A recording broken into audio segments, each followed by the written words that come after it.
I was hoping you'd talk to us a little bit about the work you've been doing with We See You, White American Theater, and some of the conversations that are happening around social justice and making a more equitable theater. And like, how do you envision, like, how do you want it to be built back? Like, what do you think needs to happen when we come back from all of this?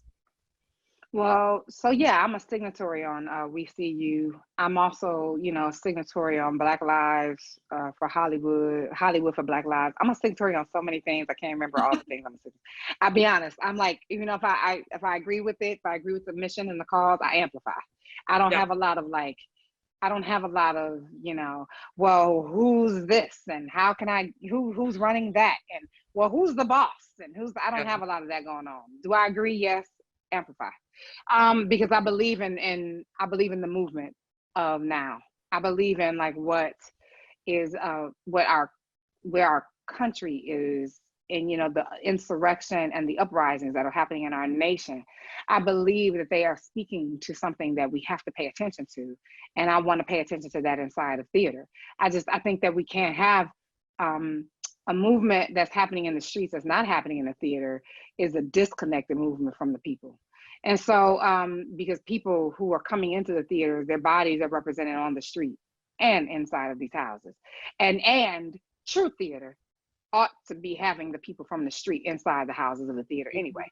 That should be your audience, These are the people we're writing about, and these are the people that we should be presenting to and in front of. And so we have to be connected to where what's happening there is happening here.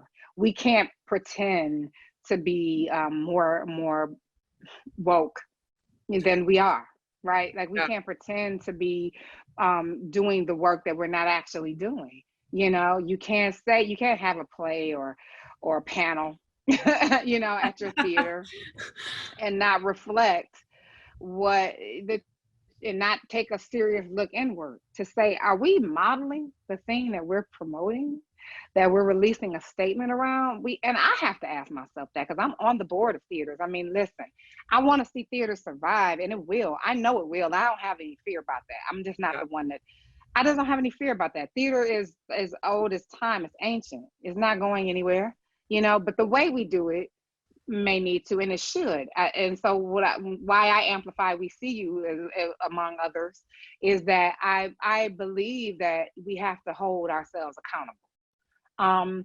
And we can't do a lot of we can't keep doing things the way they've always been done.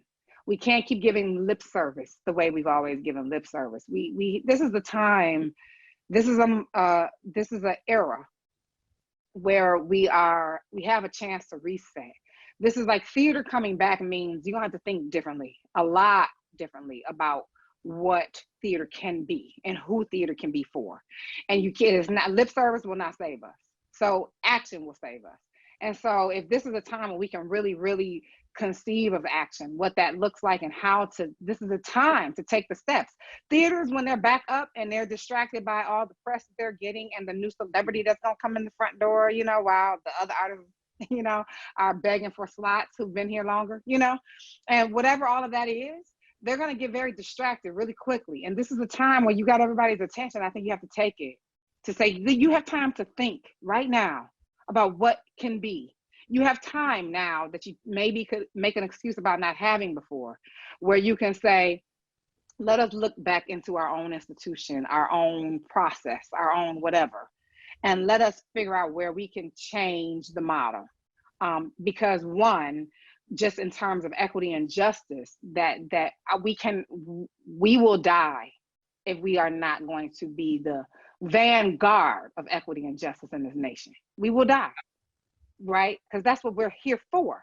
But then two, we will also die if we are not conceiving of invention, right? Like if we're not thinking about ways of doing theater in general that are unique and that are innovative, then we will also suffer. And we've been saying that. We've been saying that pre-pandemic. We've been saying a change needs to come for a very long time.